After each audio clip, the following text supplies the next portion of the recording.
Oi vittu!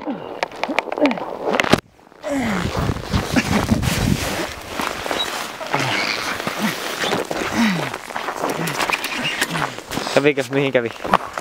Mihin kävi? Henget palasi. Taas. Spirit School.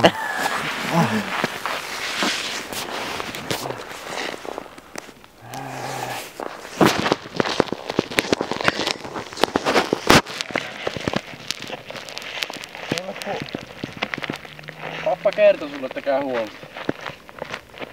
Kertoko pappa, että on sun rintapanssi käy vituilla?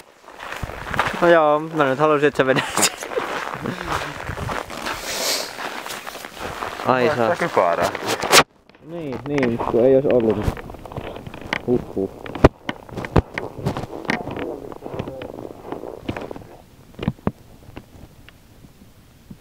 Mä en niin suoraan alaspäin.